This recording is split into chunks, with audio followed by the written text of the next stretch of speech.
y le preguntaron al Señor que cómo iba a ser el fin del siglo. Y parte del fin del siglo es el milenio. Entonces, ¿qué decían los... ¿Cuál era la opinión de los rabinos? Los rabinos en su literatura llamada apocalíptica, porque los rabinos tenían una literatura llamada apocalíptica, que lo que significa apocalipsis es revelar o desvelar, mostrar, eso es lo que significa. Entonces, muchos no aceptaban eso porque decían, esto nada más tiene que ver con los judíos, esto nada tiene que ver con los gentiles, en algunos campos teológicos. El otro problema es que la expresión apocalíptica aparece 200 años antes de Jesucristo. ¿Sí?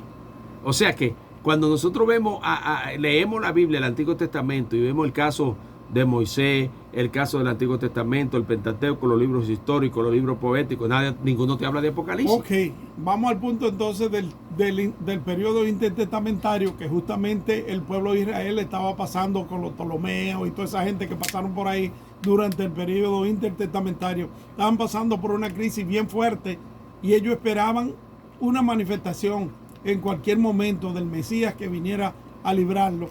Porque ahora que tú mencionas eso, me acuerdo de Judas, el libro de Judas, que habla de un verso, creo que el verso 14, que dice, bien habló de ellos Enoc, hablando... Séptimo de Adán. Séptimo de Adán, ya viene el Señor con su santa decena de millares. O sea que el tema de Apocalipsis no era nuevo en los tiempos de Cristo. Exacto, es la expresión apocalíptica que no existía.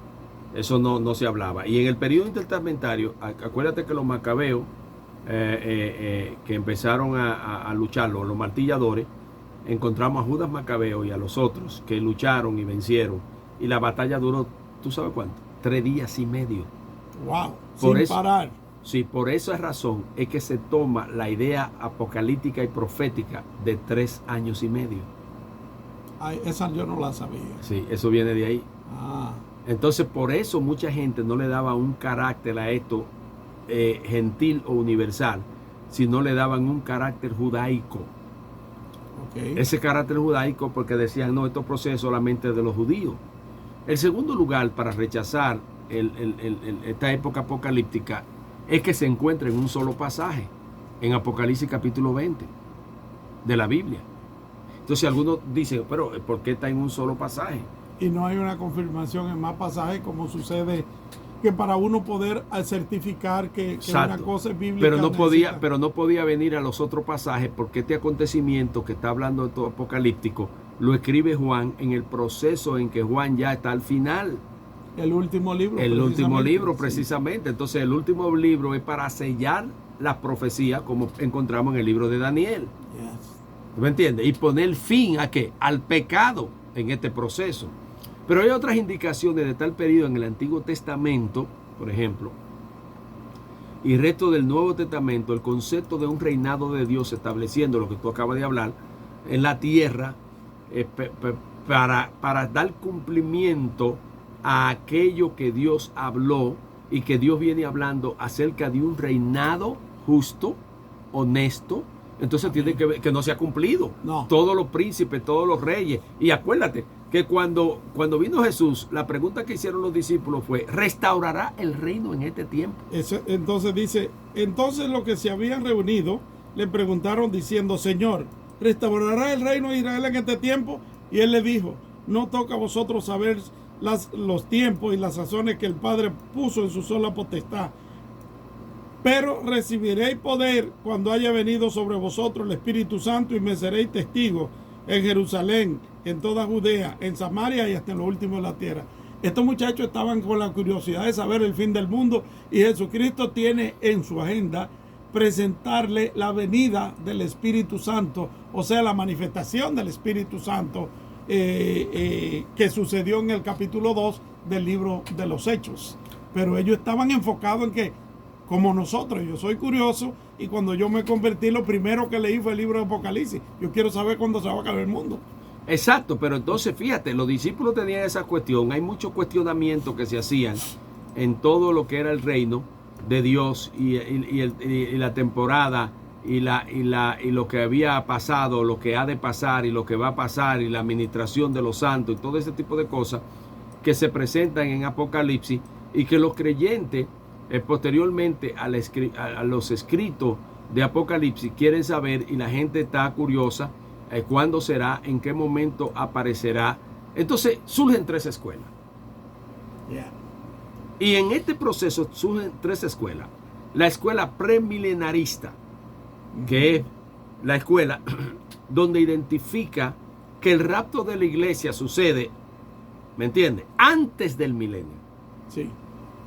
Luego está la escuela amilenialista, que cree que estamos en el milenio. En el presente tiempo. Y está la escuela postmilenialista, que la iglesia pasa la gran tribulación primero y luego viene el milenio. Bueno, esa en la premilenia y la postmilenia tienen muchas cosas en común. Sí, pero se divide. Pero se dividen por 2 o 3 cosas nada más. Exacto, hay una división. Pero el amilenialismo, que vamos a hablar de eso. Por ejemplo, el premilenialista arguye que el milenio es un periodo iniciado, según ellos, por la parucía. La parucía es algo que como ponerle un paño a algo, sí, y quitárselo, que significa desvelar o mostrar. Sí. Porque cuando sucede el rapto de la iglesia, nadie va a ver a Cristo. No. La iglesia es raptada. Primera de Tesalonicenses, capítulo 4. La iglesia entonces el Espíritu Santo entrega a la iglesia a Cristo en las nubes. No, sí, viene a la tierra. Sí. Entonces, los programas de la iglesia de Israel están separados de acuerdo a esta posición. La gran tribulación y el milenio son periodos de 7 y 1000 años respectivamente. Entonces, esto tiene 2 subdivisiones. Vamos, una subdivisión.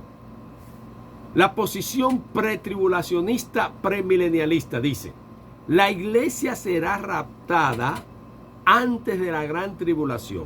El rapto y la tribulación son actos separados. O sea, la iglesia está en el cielo, en la boda del Cordero, de acuerdo a Apocalipsis capítulo 19, y abajo comienza entonces el periodo del orden mundial por el anticristo. Fíjate, Brígido, que... Andrés, ¿tú me puedes dar un chancecito, sí, ahí para leer lo que dice la Biblia en 1 Tesalonicenses, sí, capítulo 4, verso 13? Dice: tampoco queremos, hermano, que ignoréis acerca de los que duermen, para que no os entristezcáis como los otros que no tienen esperanza. Porque si creemos que Jesús murió y resucitó, así también traerá Dios con Jesús a los que durmieron con él, en él. Por lo cual os decimos esto en palabra del Señor, que nosotros, que vivimos y habremos quedado hasta la venida del Señor, no precederemos a los que durmieron, porque el Señor mismo, con voz de mando, con voz de arcángel y con trompeta de Dios, descenderá del cielo, y los muertos en Cristo resucitarán primero. Los muertos en Cristo resucitarán primero. Luego, nosotros los que vivimos, los que hayamos quedado, seremos arrebatados juntamente con ellos en las nubes para recibir al Señor en el aire. Que ahí es que tú estás. Exacto, porque no va a venir a la tierra. Eso es muy importante. Ahora tenemos que ver el trasfondo de ese verso. En las investigaciones que hemos hecho, Pablo recibe una carta de los tesalonicenses porque parece ser que había una peste, escúchame bien, o algo pasó, que había muchos muertos en Tesalónica, estaba muriendo la gente. Había preocupación, porque Pablo llega a Tesalónica y le dice a ellos: mira, Jesucristo viene y le está hablando de la segunda venida a ellos, y va a pasar esto, el Señor no va, vamos a tener un reino de paz, vamos a vivir bien. Imagínate que en esa época las personas esperaban el retorno inminente de Cristo a la tierra, Brígido. Sí, en cualquier momento. Entonces, ellos vivían todos los días saliendo a la calle, esperando y mirando al cielo. ¿Será que viene ahora? Porque sí, lo esperaban. Sí. Ahora nosotros no estamos viviendo en esa época. No, ahora estamos esperando que cuándo va a venir el dinero, que vamos a comprar la nueva casa, que vamos a comprar el nuevo carro, el nuevo yate. Lo que buscamos es prosperidad, cuando realmente la Biblia no ha cambiado. La Biblia dice: buscar las cosas de arriba, donde está Cristo sentado a la diestra de Dios el Padre. Pero eso es lo menos que yo hago. Lo que yo estoy buscando es pensando ahora mismo, después que salgamos de aquí, qué es lo que voy a hacer, qué es lo que voy a desayunar, qué es lo que voy a comer, qué es lo que el pancito que compramos toda la mañana para el desayuno. O sea, nosotros estamos pensando en nosotros, pero yo no estoy pensando en estos momentos. Oye, si Cristo viene ahora o no viene ahora. Hay que ser honesto. Sí. Entonces, el enfoque general, tanto de la universalidad como de la iglesia, de alguna manera estamos enfocados en otra cosa. por eso es que ahí va a venir la sorpresa.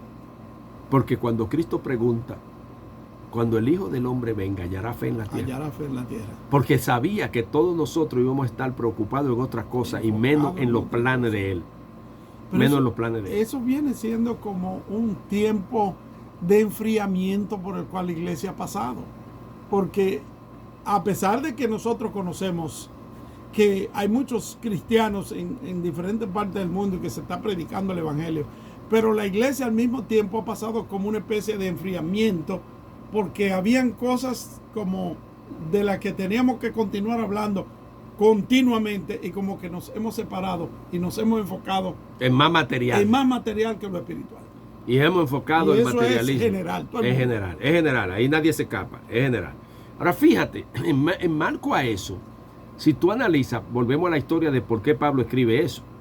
Cuando Pablo entonces, que tiene un pueblo que está preocupado, que se están muriendo, imagínate, tú le dices a un pueblecito que tú vas a tu campo y le dices a la gente, mire, viene un Salvador, nos vamos para el cielo, nos viene a buscar a todos. Todo el mundo está en esa esperanza, dice, oye, sí, está bien. Y empieza la gente a morirse, entonces se preocupan y le dicen a Pablo, ven acá. ¿Qué va a pasar con esto? Exacto, porque tú dices que viene Cristo y la gente se está muriendo, entonces ¿cómo va a ser?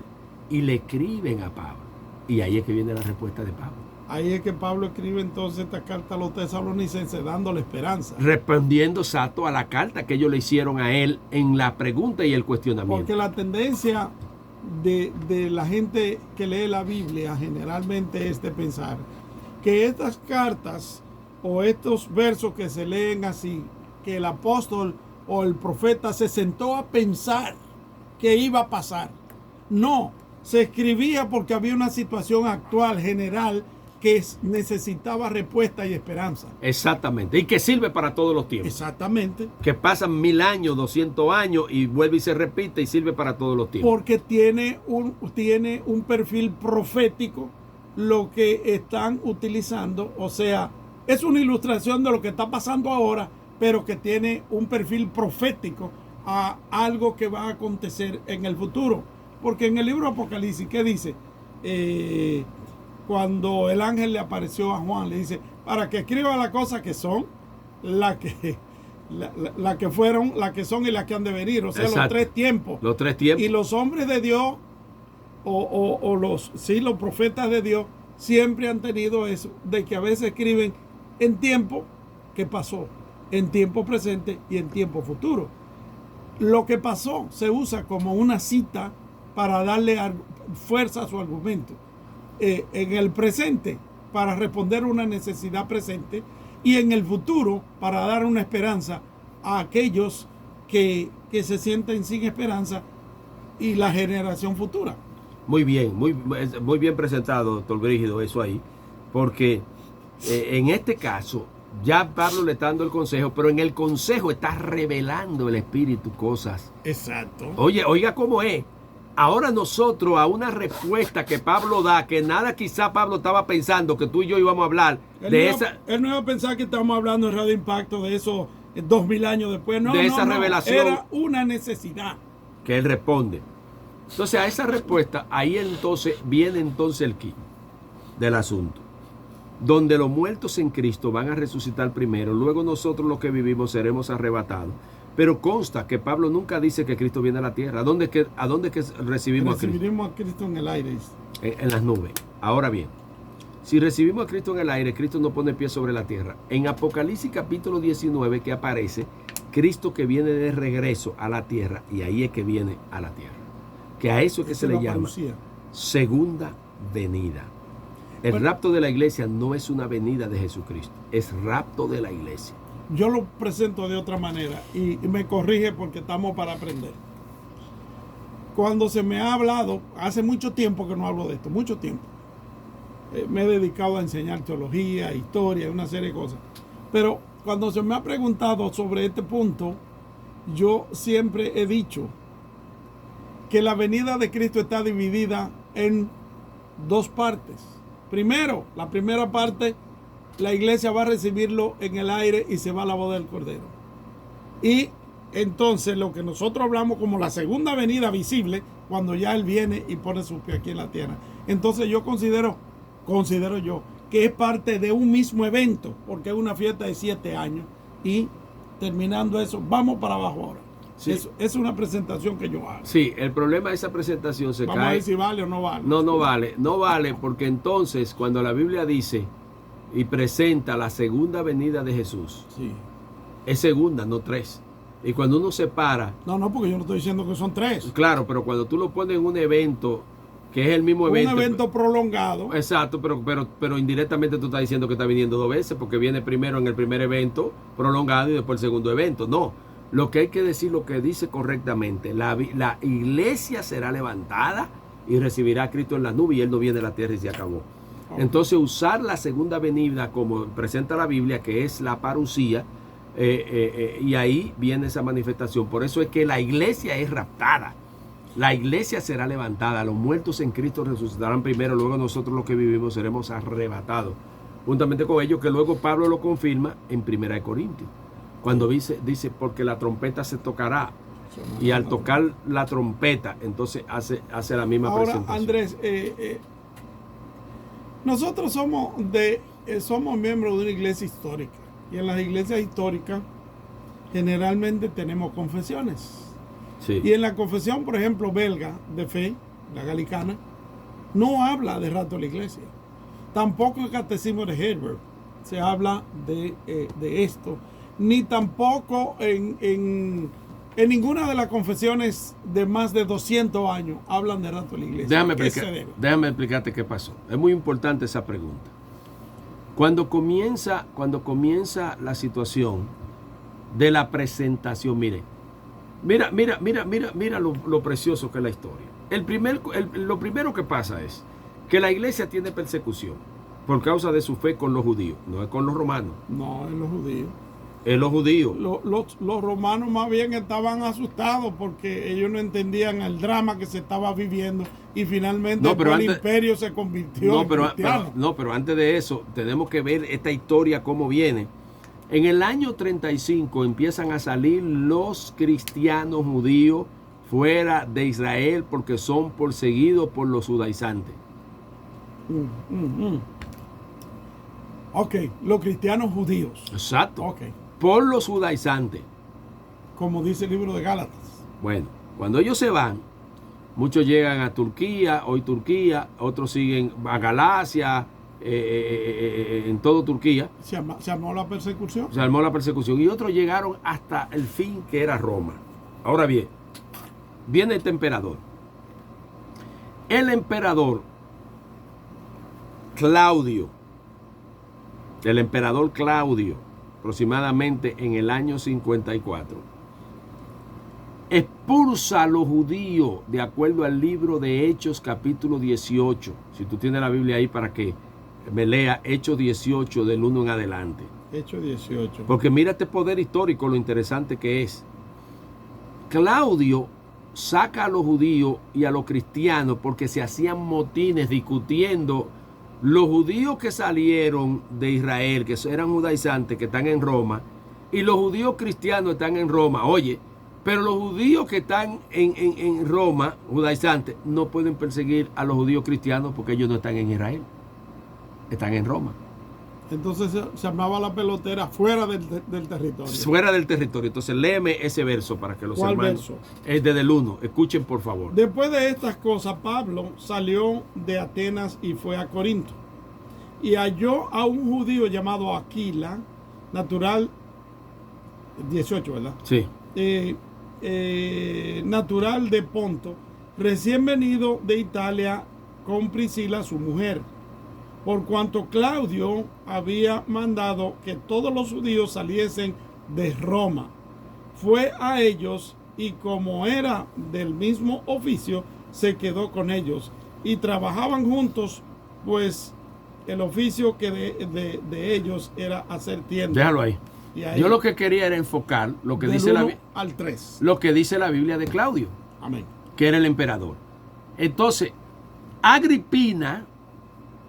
¿Quién era Agripina? La madre de el hombre que fue cruel llamado Nerón.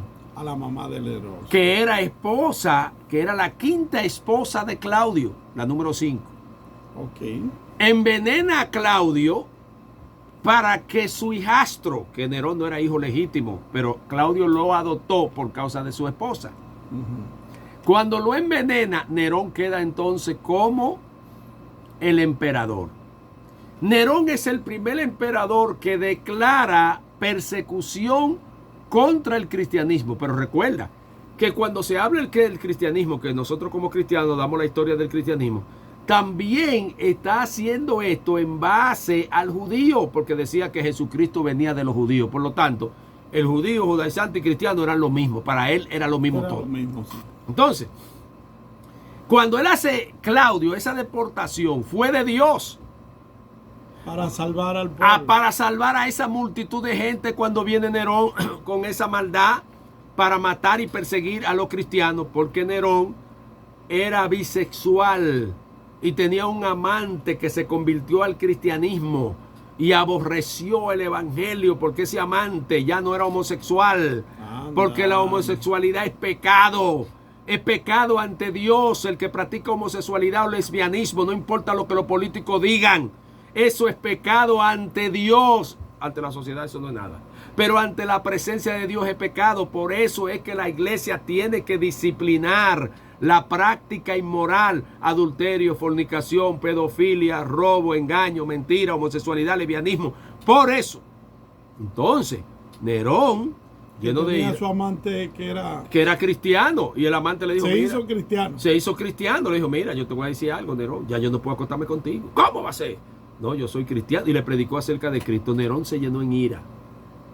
Pero Nerón se le predicó la palabra entonces. Pero claro, al infierno. Claro que se le predicó. Y por último tú sabes que se suicidó cuando después el Senado le quitó, lo destituyó a él en su reinado y después se suicidó. Quemó la ciudad de Roma, culpó a los cristianos. Y se lo pegó a los cristianos. Entonces, mira lo interesante que es toda esta historia. Cuando ya viene entonces Nerón y hace toda esta persecución y queda marcada la persecución contra el cristiano, entonces en medio de esta persecución, que es la primera persecución, ya otros emperadores, muere Nerón, otros emperadores quieren seguir en la misma forma que Nerón había establecido para perseguir y dar muerte a los cristianos. En base a todo esto y a estas persecuciones y a estos eventos, acuérdate que Nerón es que mata a Pablo y a Pedro. Sí. Que mira, se tiró 2 campeones de la fe. 2 apóstoles. 2 apóstoles de la fe fuerte. A Pedro lo crucificó con la cabeza para abajo y a Pablo lo aserró. Mira el odio que tenía ese hombre contra el evangelio, contra el cristianismo. Y yo te voy a decir algo, y oigan todos los que me están escuchando. Los políticos de los Estados Unidos, esta nación, los liberales de esta nación, ¿saben lo que están haciendo? Están poniendo leyes. Mira la entrevista ayer de la que le están haciendo a la que va como Suprema Corte de Justicia. Una pregunta de que quieren cambiar los términos de la expresión para tratar de culpar a la gente. Están buscando términos y están haciendo cosas que poco a poco, cuando llegue el momento, nosotros vamos a tener persecución porque van a escribir leyes como hizo Nerón. Que imagínate, yo soy pastor de la iglesia La Senda y digo la dirección 1717 Vía del Río en Corona, y yo nunca casaré un homosexual ni una lesbiana, nunca lo haré. Ahora, imagínate ese homosexual o esa lesbiana que se quiere casar y me dice, usted me está discriminando, pastor, porque no me quiere casar. Yo voy a caer preso, porque están haciendo leyes que entonces esa gente, para con tal de producir persecución contra la iglesia, van a venir con nosotros. Sí. Como un hombre cristiano. ¿Tú te acuerdas lo del pastel? Que él tenía una repostería. Sí, sí. ¿Por qué esos homosexuales no se fueron donde un homosexual también que tenía una repostería y le hiciera su pastel? Lo que quería hacerle la vida imposible a ese cristiano. Al evangélico, exacto. Él fue donde un evangélico para joderle la vida, como dice República Dominicana. a ese evangélico, si tú eres homosexual y hay pastor homosexual, vete donde un pastor homosexual que te case. ¿Por qué tienes que venir donde mí? Que yo no soy homosexual, ni voy a casar ningún homosexual nunca en la vida. Para joderme la vida va a venir donde mí. Eso es lo que hacen esa gente. Sí, eso es lo que hace. Eso fue lo que pasó con Nerón. Esa historia se va a repetir. Y anote lo que lo estoy diciendo 15 de octubre del 2020. Y se va a acordar de lo que está diciendo el doctor Andrés Serrano un día como hoy, que ya está saliendo el sol aquí en el sur de California. Entonces, la persecución siempre tiene un motivo. Y hay que buscarlo, y hay que crearlo. Sí, hay que crear el motivo. Y a veces la gente crea los motivos, o sea, los líderes crean los motivos inocentemente, diríamos nosotros. Bíblicamente nosotros vamos a la Biblia y nos damos cuenta que están creando un caos, pero nosotros porque lo leemos en la Biblia y sabemos que va a ser así. Pero la gente que vota a favor o en contra dice, eso es lo que necesitamos, eso es lo que necesitamos. Claro, ¿acaso cuando llevaron a Cristo a crucificar, no decían también la multitud, crucifíquele y denos a Barrabás, sí, esto que lo otro? Es porque el pueblo apoya siempre la maldad, pero son guiados de alguna manera por el enemigo de la justicia para que se establezcan leyes para después de un tiempo entonces utilizarla en contra del mismo evangelio. Gracias a Dios que y atacarnos por ahí. Por ahí se nos va. Bueno, señores, tenemos que identificar, Brígido. Sí, porque es ley. Es la ley que dice que yo tengo que identificar. Déjeme explicar esto. El problema es que tenemos 3 estaciones de radio de aire y tenemos que identificar las letras. Porque para que se sepa que estas radios no son piratas y que estamos haciendo radio escondido, el gobierno tiene que oír y la gente tiene que oír. Hay monitores del FCC que están oyendo la radio y hay que darle a Dios lo que es de Dios y hacérselo de César. Y luego vamos a seguir. Los que están en las redes sociales, no se dejen de conectar porque este tema no se ha acabado. Esto está caliente, caliente. Apenas estamos comenzando. Ahora estamos comenzando y en el tercer segmento nosotros vamos a seguir. Y también inscríbase a nuestra página de YouTube, pero inscríbase. Escuchen, usted tiene que inscribirse. Yo voy a poner aproximadamente 1140 mensajes que tengo grabados en MP3 y lo voy a tirar ahí. Y usted lo va a ir bajando de todo tipo de temas cristianos que usted pueda imaginarse van a estar ahí. Y así usted puede tener acceso todo el tiempo, 24/7, pero tiene que inscribirse. Usted entra a Andrés Serrano, YouTube, y entonces inscríbase. Esto también va a estar en YouTube, en la plataforma de YouTube, para que usted pueda también escucharlo. Así que vamos a identificar. Dios le bendiga y volvemos después de esta pausa. Es la hora 7:02.